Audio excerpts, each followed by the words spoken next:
assalamu alaikum balema bamananga mela berajele nga foli ba berajele korbasi kon dem ko sira anyara ubiya na laka jin bashi fuitana nga foli ba berajele kere ngerale yara mogo be no yeju nga YouTube kan TikTok kan Facebook ani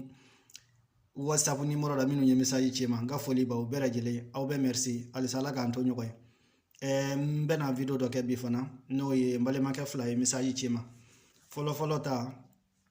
message fly chema ragasa sebele mekelena ragaso sebele mekelena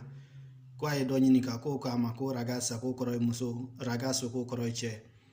ngwa mango atigi mafili ko sebe me de phrase do ni be uni nyongo je hali ba mananga yera kumate a italiema muso kalebo do na rera o che kalebo do womura ngo oyeche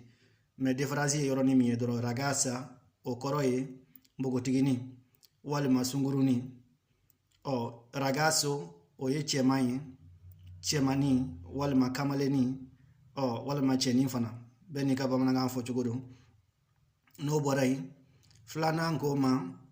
ko ni be yoro do rasisa mo do be so go ne be fa ga fatigi ma ko no so ino be kana pali bo fo chugodi ani yala ka nyini ka fana ibise ka nkono so wa mbe kana ya do fo chugo fly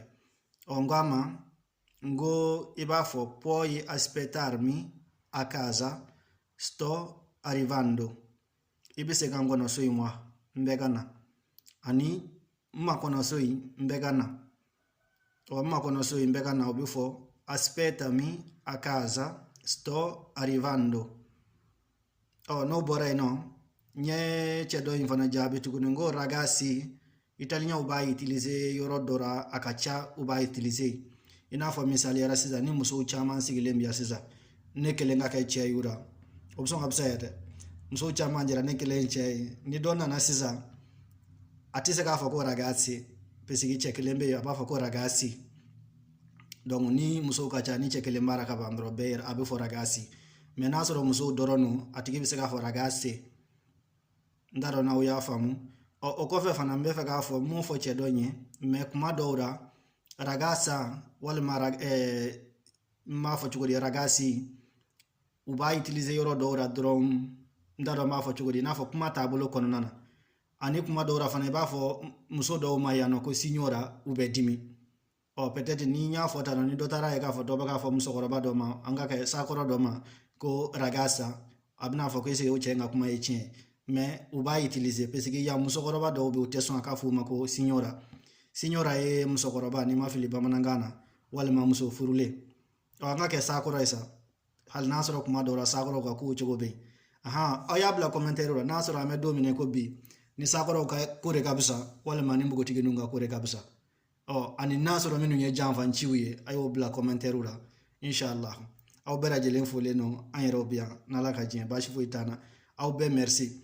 nala ka jien mba nyina fe fana mbale ma muso do be no ale be mali mayo nu ani fugula nu ani bazemu ani fen chama abulu fere anga tradition fe a chama ba nyina ofe au kata shui do na taura ababla commentaire ura ni mo gombe fe ka ajouter ababla commentaire ura dongo mba to bla au ma message ra walma video na tawere mina tiki to fo au ye comme ma permission nyina tiki fe ni mi se ka to fo wala ndi se ka to fo donc ngoni ben fotan ka blata ni mo gombe fe ka ajouter o bise ka afonyana apere mba nyini ka nako problem taramba to ko chawma aw ba shuya ka lininga be direct ko kuma chama inshallah ala ka Antonio ko au be merci